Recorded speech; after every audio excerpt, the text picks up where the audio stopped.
지금까지는 우리의 예상대로 가고 있는 것 같은데요. 포르투갈과의 경기에서는 1대0으로 아쉽게 졌고 남아공과의 경기는 1대0으로 승리를 가져갔습니다. 두 분 좀 어떻게 보셨어요?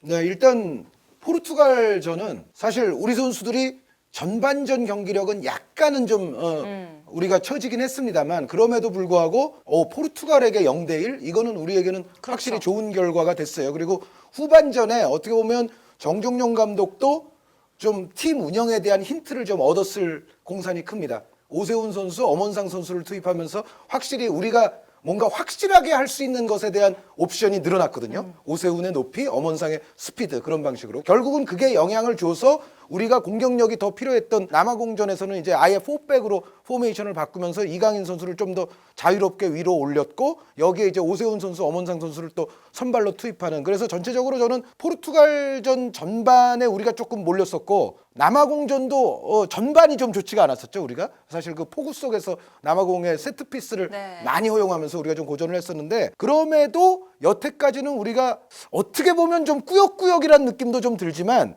그런 대로 두 경기를 잘 끌어온 거는 결과적으로는 저는 사실이다라고 생각을 하고 싶어요. 장 의원님 또 어떻게 보셨어요?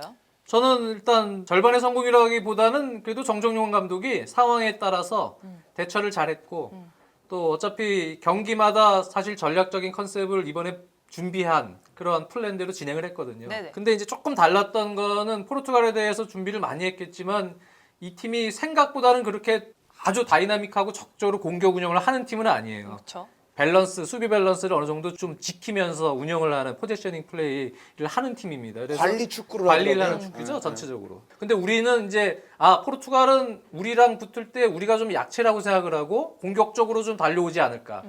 아마 그런 생각도 했을 것 같아요. 근데 생각보다는 전반 초반에 포르투갈이 그냥 측면 수비수들도 뭐 적조로 올라가지 않고 그리고 뭐 홀딩 미드필더를 내리면서 공격적인 운영을 하지 않았거든요. 그러다 보니까 우리가 우리도 공격 기회가 있을 때 좀 해볼 수 있겠다. 그래서 초반에 그러다가 하파엘 레앙, 조타, 트링캉이 쓰리톱한테 당했어요. 역습을요.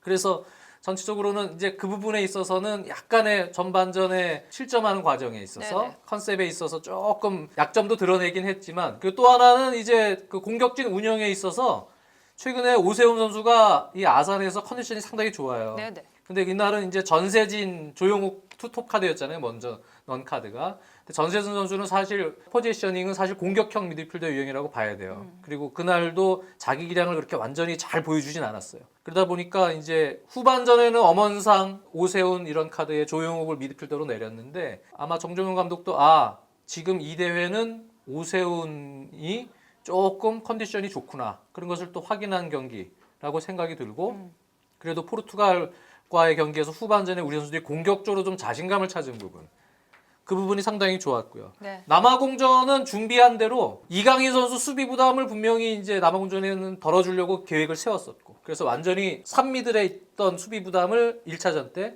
이강인 선수를 공격형 미드필더로 완전히 올인시키면서 수비 부담을 줄였고 또 김정민 선수가 소속팀 리퍼링에서도 그렇지만 그쪽 리퍼링 감독도 김정민 선수가 생각보다 수비력, 이런 수비 부담을 좀 가졌을 때 경기력이 조금 미진하니까 아예 공격형 미드필더처럼 쓰는 경우가 많았거든요. 김정민 선수가 근데 1차전 때는 수비형 미드필더 위치에 있었다는 얘기죠. 근데 2차전은 김정민 선수도 정호진 선수 같은 전문 수비형 미드필더를 두면서 약간 수비 부담을 줄여주면서 공격 가담을 같이 시켰어요.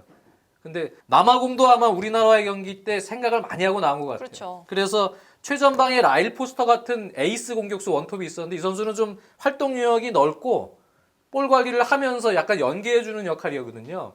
이 선수를 빼고 아예 좀 스피드 순발력이 좋은 공격진으로 다 구성을 했어요.